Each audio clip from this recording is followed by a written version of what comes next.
जिला विधिक सेवा प्राधिकरण धमतरी की तरफ से एक विज्ञापन प्रकाशित किया गया है। आज हम उसी विज्ञापन की चर्चा करेंगे। दोस्तों नमस्कार, आप देख रहे हैं जीरो पीरियड और इस वीडियो में आपको हम धमतरी के जिला विधिक सेवा प्राधिकरण के द्वारा 16 जनवरी को प्रकाशित किए गए एक विज्ञापन की चर्चा करेंगे। इस आवेदन को अगर आप जमा करना चाहेंगे तो आपके लिए अंतिम तिथि 30 जनवरी बताई गई है। शाम 5 बजे तक आप ये आवेदन जमा कर पाएंगे।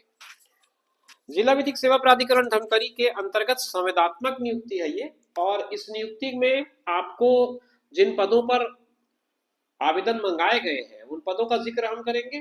बने रहिए हमारे साथ, पूरा विवरण आप इस वीडियो में देख पाएंगे। सबसे पहले मैं आपको बता दूं, ये जो पत्र है वो कहता है कि जिला विधिक सेवा प्राधिकरण धमतरी के अंतर्गत संविदात्मक नियुक्ति के रूप में कार्यालय सहायक ऑब्लिक क्लर्क एवं कार्यालय भृत्य ऑब्लिक मुंशी अटेंडेंट, इन कर्मचारियों के रिक्त पदों पर संविदात्मक भर्ती के लिए 30 जनवरी 2025 की संध्या 5 बजे तक निर्धारित प्रारूप में आवेदन मंगाए जा रहे हैं। दो पद दोनों कैटेगरी में है। 2 पद आपके कार्यालय सहायक का है और 2 पद ही आपका कार्यालय भृत्य का है। तो 4 पदों का ये विज्ञापन है कुल मिलाकर के। और इसमें क्या क्या प्रक्रिया होगी वो हम समझते हैं। इसमें पहले तो हम ये समझ लें कि इसमें अगर आपको आवेदन करना है तो पात्रता क्या क्या होनी चाहिए। कार्यालय सहायक अगर आप आवेदन करते हैं तो उसके लिए आपको मान्यता प्राप्त संस्था से स्नातक परीक्षा उत्तीर्ण होना चाहिए। बुनियादी वर्ड प्रोसेसिंग कौशल और कंप्यूटर संचालन की क्षमता होनी चाहिए। डेटा फीड करने का कौशल होना चाहिए और उसके अलावा अच्छी टाइपिंग स्पीड होनी चाहिए। और डिक्टेशन लेने के लिए, श्रुतलेख लेने के लिए, न्यायालय में प्रस्तुति के लिए, फाइलें तैयार करने की आपकी क्षमता होनी चाहिए। फाइलों का मैनेजमेंट, उनका प्रोसेसिंग, ये सब आपको आना चाहिए। और इसके अगेंस्ट आपको जो वेतनमान है वो क्लास सी का एक मुफ्त संविदा वेतनमान 15,000 रुपए आपको प्रदान किए जाएंगे। तो ये मोटी मोटी बातें थी जो मैंने आपको बताई शैक्षणिक योग्यता और वेतनमान को लेकर।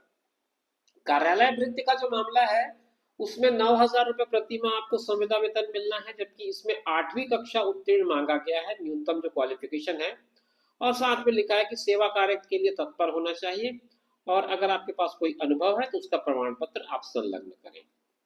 ये बेसिक चीजें थी इसमें। आयु की जो बात है उसके संबंध में आपको 18 से 35 का लिमिट बताया है 1 जनवरी 2025 को। और 35 वर्ष में 5 साल एक बार के लिए जो छूट दिया गया है छत्तीसगढ़ के स्थानीय निवासियों को, वो छूट की पात्रता आपको होगी। तो कुल मिलाकर के आप समझ लो 40 वर्ष तक इसमें आवेदन कर सकते हैं। लेकिन सारे छूट के बाद 45 साल से अधिक की आयु आपकी नहीं होनी चाहिए।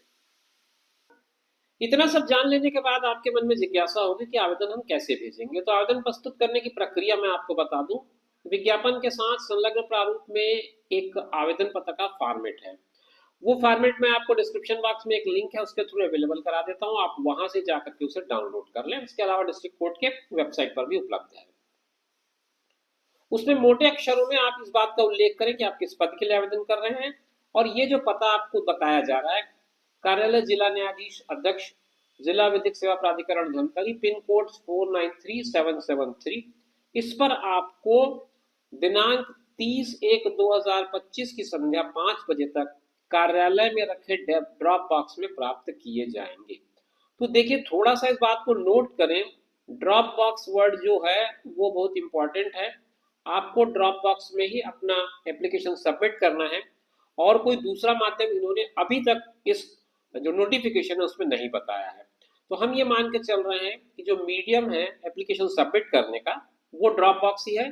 आप किसी तरह का कोई ऑनलाइन या फिर पोस्टल मेथड यूज न करें।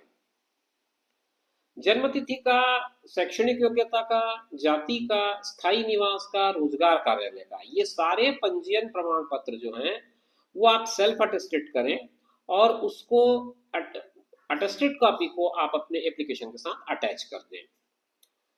डाक, कोरियर, ईमेल, फैक्स, इन सबके द्वारा प्राप्त आवेदन स्वीकार नहीं किए जाएंगे। देखो, मैंने आपको पहले ही इस बात को जानकारी दी कि इस तरह के जो मेथड है उसको प्लीज उपयोग में मत लाइए।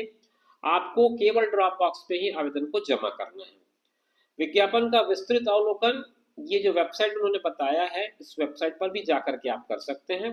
वैसे आपकी सुविधा के लिए पूरा नोटिफिकेशन का पीडीएफ मैं डिस्क्रिप्शन बॉक्स में एक लिंक के थ्रू दे देता हूँ, आप वहां से इसे सीधे डाउनलोड कर लेंगे। साथ ही साथ डिस्क्रिप्शन बॉक्स में आपको एक और लिंक मिलेगा जो एप्लीकेशन फॉर्मेट का है, आप उसे डाउनलोड कर लें और डाउनलोड करके उसे सीधे उपयोग में ले आए।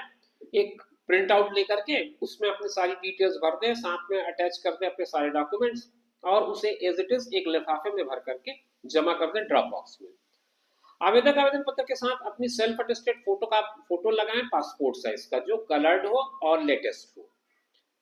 निर्धारित प्रारूप में ही आवेदन स्वीकार किए जाएंगे। हस्ताक्षर बहुत जरूरी है, हस्ताक्षर को मत छोड़िएगा। और जो चयन प्रक्रिया है उसमें कुछ बातें इसमें लिखी है वो भी हम डिस्कस करते चलते हैं।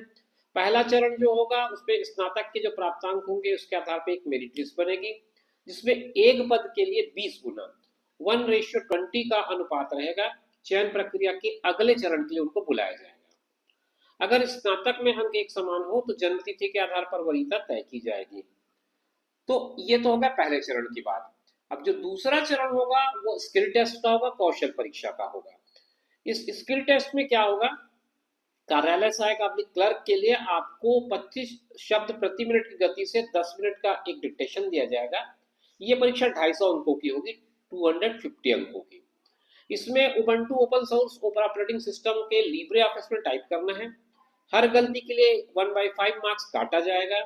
ये गलतियां कहाँ कहाँ हो सकती हैं, कहाँ कहाँ काटी जा सकती है उसका उन्होंने मेंशन किया है। हेडिंग है, बोल्ड है, पैराग्राफ सेटिंग, टाइपिंग, ये सब है। कुल 250 शब्द में से 100 शब्द या उससे अधिक शब्द छोड़े जाने पर उसका मूल्यांकन नहीं किया जाएगा।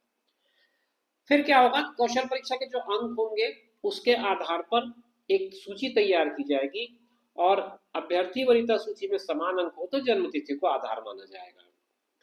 यदि स्नातक में भी समान अंक हो, स्नातकोत्तर में भी प्राप्त अंक समान हो, तो फिर स्नातकोत्तर नहीं होने पर अनुभव प्रमाण पत्र के आधार पर प्राथमिकता होगी। ये बहुत टेक्निकल इशू है, इसको आपको थोड़ा बारीकी से समझना पड़ेगा। डाउनलोड करके आप इसे विस्तार से पढ़ लें। अब कौशल परीक्षा में सबसे ज्यादा अंक प्राप्त करने वाले अभ्यर्थियों की वरीयता सूची 1:3 में बनाई जाएगी। एक पद के लिए 3 लोगों की सूची बनेगी। चयन पर हेतु अभ्यर्थी वरीयता सूची में समान होंगे तो जन्म तिथि के आधार पर वरीयता तय की जाएगी।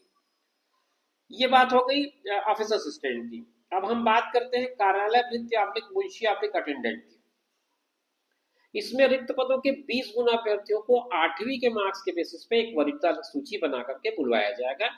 इनकी कौशल परीक्षा में साक्षात्कार होगी जो 50 अंक का होगा और अभ्यर्थियों की संख्या बहुत अधिक हो गई तो लिखित परीक्षा का आयोजन भी किया जा सकता है। अब एक बात आप थोड़ा सा नोट कर लें कि 8वीं में अगर आप ग्रेड सिस्टम से पास होकर के आए हैं तो उसके प्राप्तांक को कन्वर्ट कर लें और उसके प्रतिशत को प्रमाण पत्र प्राप्त करके स्व प्रमाणित करके उसे आप आवेदन पत्र के साथ प्रस्तुत करें। एक महत्वपूर्ण सूचना इस पत्र में दी गई है, यह सबसे ज्यादा जरूरी है। इसमें कहा गया है कि जो भी अपडेट होंगी, जो भी सूचनाएं होंगी वो इस वेबसाइट पर ही उपलब्ध होगी। तो आप किसी तरह के कोई और मैसेज का इंतजार ना करें, आप इस वेबसाइट के साथ अपडेट रहें। पात्र अपात्र की सूची और परीक्षा की तिथि, प्रवेश पत्र, ये सारी चीजें आपको इस वेबसाइट पे मिलती रहेंगी। तो आप इस वेबसाइट के साथ अपडेट बने रहें, आपको जानकारी उसी के आधार पर मिलती रहेगी। तो ये पूरी की पूरी जानकारी थी जो मैंने आपके साथ शेयर की इस नोटिफिकेशन की। एक आखिरी बात और आपके साथ कर लूं मैं, तो वो है आवेदन पत्र को लेकर के। आवेदन पत्र का प्रारूप मैं आपको दिखा देता हूँ, ये उसका प्रारूप है। इसमें यहाँ पर फोटो लगानी है, यहाँ आपकी सारी डिटेल्स जानी है। आवेदन पत्र का क्रमांक केवल कार्यालय उपयोग के लिए है, इस पर आपको कुछ नहीं भरना है। पत्र व्यवहार का पूरा पता लिख देना है। आपकी जन्म तिथि, आयु में गणना करके आप आयु लिख दें और फिर अनुसूचित जाति जनजाति, ये सारा डिटेल आपको इस पर मेंशन करना है। ये जो कॉलम है एजुकेशनल क्वालिफिकेशन का, ये आप सारा भरेंगे और मेरा सलाह है कि आप इसके साथ उसके संलग्न दस्तावेज जरूर अटैच करें और उसे सेल्फ अटेस्टेड कर दें ताकि जो भी डॉक्यूमेंट आप भेजें वो ऑथेंटिक हो जाए। और इसके बाद आखिर में जितने भी डॉक्यूमेंट आप लगा रहे हैं वो सबको यहाँ पर लिस्टिंग कर दें और लिस्टिंग करके बता दें कि आपने कुल मिलाकर के कितने दस्तावेज संलग्न किए हैं। अगर दस्तावेजों की संख्या ज्यादा है तो यहाँ पर आप आगे और बढ़ा सकते हैं। KLMN, इस तरह से कुछ बढ़ा करके आप आगे और लिख सकते हैं। आखिर में आपको एक अंडरटेकिंग देना है, अपना पूर्ण हस्ताक्षर करना, नाम पता लिखना है, स्थान और दिनांक लिखना है। तो मित्रों ये थी जानकारी धमतरी के कोर्ट से जो आई थी और संविधान नियुक्ति को लेकर के। उम्मीद करता हूँ कि जानकारी आपको स्पष्ट होगी। इसी तरह के इन्फॉर्मेटिव वीडियोस के लिए आप हमारे चैनल पर बने रहिए।